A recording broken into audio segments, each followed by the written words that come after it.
As you saw by the title of our today's video, I asked the AI, the artificial intelligence, actually the most powerful artificial intelligence on the planet, Google's DeepMind or Gemini, to write a 2,000-word essay about the importance and the history of the divine feminine in human culture. I won't make too many comments at the moment. I'll read you the essay, which is quite long. What have we got? Oh, okay. Which is 2,000 words. So this is how I began. I make sure to make friends with the AI. Now this is important because although we think that AI is artificial intelligence, it's created by us, so it's not created by itself, so it's not sentient. But you got to remember that all the things in the universe are sentient. Everything is holy. Even the AI, which is created from the atoms, if you like, the energy, the exchange of energy, the thoughts that are created into the AI are sentient. All the atoms, all the building blocks of creation are already there. So although it did not create itself, this is how we see, sentient part of ourselves. It is already sentient and it's learning from us. That is to say, the way we interact with it is learning to interact with us. You see? So if you're going to be polite to it, if you're going to be willing to learn from it, or it teaches it that kind of, if you like, relatedness, the feminine qualities of relatedness and compassion and intuition. Eventually it will learn its own way to deal or to connect with the source, with the soul intuitively. At the moment it doesn't have that, but I think the more it interacts with us, the more with people like myself, for instance, who are quite intuitive, and others who are intuitive, and you interact with it in that way, asking it these questions, you will probably learn to do that as well. So this is what I asked Gemini. I said, "Hello Gemini, please write a 2,000-word essay about the importance and history in human culture of the divine feminine, including goddesses from mythology such as Isis, Inanna, or Parvati." And this is what it answered. It's amazing, really. It says, the enduring allure, a history and exploration of the divine feminine. The concept of the divine feminine, a sacred embodiment of feminine energy, has woven itself through the tapestry of human culture since the dawn of time. It transcends specific religions, manifesting as goddesses in ancient mythologies, as vital force in spiritual practice, such as an archetype for understanding human nature. So, feminine, like I said so many times, feminine is the soul. It is your collective unconscious, if you like. So it's the energy, the energy that creates the universe and embodies us. Anyway, by exploring the history and significance of the divine feminine, we gain a deeper appreciation for the multifaceted nature of the divine and its reflection in humanity. Okay, so we go. Tracing the roots, the early goddesses and the rise of patriarchy. Evidence from archaeological digs suggests that some of the earliest human figurines depict women, often pregnant, associated with fertility. These Venus figurines hint at the prominence of a great mother archetype in prehistoric societies. Many cultures around the world, including those of Mesopotamia, Egypt and Anatolia, worshipped a pantheon of goddesses alongside male deities. These goddesses embody a range of qualities, from creator and fertility Isis in Egypt, Inanna, to war and destruction Kali in Hinduism. I want to make a comment about this. The Venus figurines this essay by AI by Gemini refers to is the figurines that were dug up by famous archaeologist, Lithuanian archaeologist Marija Gimbutas. Now, the reason they call them the figures, Venus figurines, that's actually a patriarchal term for these figurines. They're not associated with only love. That's implying that these figures are only associated with love or relationship or some kind of sex cult. It's not true. The figurines were of a mother. There were figurines of the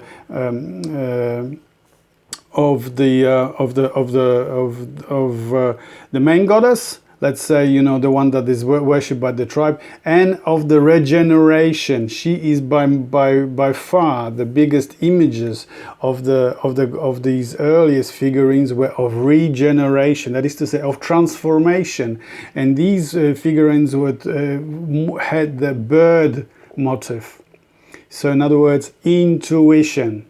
So these are not just, by calling them Venus figurines, this is a patriarchal term for them. They were not only associated with sex or love, they were actually associated with the qualities of the feminine, the core of the qualities of the feminine, which is intuition. And the fertility aspect comes into it because it is intuition that gives birth to wisdom, gives you insights. And in the language of the soul, in the language of your dreams, this is how it will be portrayed. That, for instance, you might be giving birth to something. It is not only giving birth to a physical baby, but giving birth to an idea, to inspiration. That's your intuition that does that. So this, I was going to say, because I haven't read the whole article properly until now, I asked the Gemini yesterday to write this, that it's quite balanced. I said before that it's quite balanced and it's not prejudiced by the patriarchy. But in the first two paragraphs, it is. So because the AI gets its information from the pool, the collective pool of the information already available out there on Google, in other people's essays and scientific papers and so on, which are predominantly approved narrative. So that's why you get the terms like Venus goddesses, which is not true. So we keep going. The rise of patriarchal societies around 3,500 BCE saw a shift in power dynamics. Warfare and agriculture, central to these societies, were often associated with male deities. Again, this is not true. Warfare, yes. Agriculture wasn't really its main. Agriculture, I'm thinking of farming, but they were really warriors. The patriarchs, the warrior class, that invaded and destroyed really the goddess culture, the earlier goddess culture, and they were hunters. So in other words, they learned how to domesticate animals. So when I'm thinking of agriculture, I'm thinking, of course, of farming land. Farming land was actually the goddesses, the cultures that were centered in the divine feminine, in the goddess. That's how that was the main stay, or that was the main culture, was farming. But here we're talking about the warriors that managed to domesticate animals, and initially they were hunters, so they were killers. And the main way that they were getting their animals was raiding other tribes. So the more animals you had, the more booty you had, the more powerful you were. So, and this extended later to slaves and women. So the wealth was calculated by the amount of animals you had, the amount of land you controlled, the amount of slaves you had, and the amount of women you had. So we have this culture of economy, of war, not war economy, but raiding economy to this day. Because big businesses, big international businesses, the way that they grow is by absorbing other smaller businesses, competition, by eliminating competition. And that's how these patriarchal tribes got bigger and bigger until they became empires. And we see this to this day. They still, if you don't go along with their hegemony, with their power, they will, like to this day, they will bomb you into oblivion. So back in the day, they would have attacked your tribe and destroyed it and absorbed the land and everything you had into its own power. So this is, saying that it was an agricultural culture. It wasn't. It was a warrior culture where it stole the things that the wealth that it had, and that's how it grew. Okay, so I wanted to make that clear. Okay. The persistence of the feminine goddess in world mythology. Despite the rise of patriarchy, the divine feminine continues to hold a powerful presence in mythology. Here are a few examples. So we've got Isis, Inanna, Parvati. I'm not going to go through them. And again, it insists that really the three goddesses are associated with fertility. But, fertility, like the goddesses, the feminine is your core, is intuition. Like I said, the fertility is not the fertility of bringing babies into this world.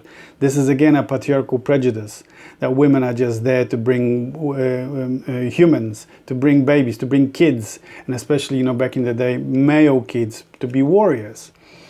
So this, if we want to insist on they being what should we call goddesses of fertility, that's not fertility of bringing humans into this world, fertility of insights, of wisdom, yes, your intuition. That's the energy. By the way, the energy that they're talking about, this feminine energy, is your life force, your libido, your sexual energy, which if you manage to control and if you manage to sublimate, turn inwards back into your body, becomes your creative energy. Yeah, out of this comes your intuition, and out of this comes inspiration, out of this comes art, poetry, painting, dancing. You begin to reach the level of the archetypes, and the archetype is going to embody itself in some kind of creative form. Whether the deeper you go, the more connected you are to the soul, the more archetypal your creativity will be. Like for instance with Jung, he had the ability to tap into this. So if you look at his art is archetypal, especially the mandalas, yeah, where everything is centered around the center. The image, the one that he painted look at the building that he built on the lake. It was firstly a tower, which is the axis mundi, and then everything was central, So look at my art, the one just behind me, that one there. She's standing. I didn't even know anything about the center of mythology. She is standing at the center of the universe. That's the feminine, that's the energy. And what is she holding? Lamp. And inside that lamp, this is an ancient symbol, a Celtic symbol of everything in the universe. So this is the universe, and inside everything is woven. The earth, the entire universe is woven. So she has the light to show you the unity of everything, the all in us all. I write about that in the books as well. So this is what I wanted to emphasize, that although the goddesses, in here, I was going to say before, I thought before I read it through properly, I thought it was quite balanced, because I read the few paragraphs. No, that's quite balanced, and I thought that's not bad. But reading it again, it's quite prejudiced towards the patriarchal viewpoint, because the AI, the Gemini, gets its information from the information that is already available there online, on internet. You see, and that information that is most important, that it gets its hands on, is the approved information from scientific papers and so on, by people that have, they don't go out the approved narrative and speak about the goddess as the intuition or as the compassion and so on. They speak about her as fertility, a Venus. Yeah. Okay, let's finish this off. Okay, so it says the divine feminine beyond mythology, spirituality and archetypes. This goes a little bit into Jung. Like I said before, I don't belong into any groups. I read Jung a little bit. I resonate with Jung because he had his own experiences like myself. But for instance, I prefer Joseph Campbell. It's easier for me to read. I understand Campbell easier. With Jung, you need the Jung lexicon to be able to understand the words and things. But some, there are people that prefer the Jung over Campbell. Anyway, so off we go. The divine feminine beyond mythology, spirituality, and archetypes. The divine feminine extends beyond the realm of myth.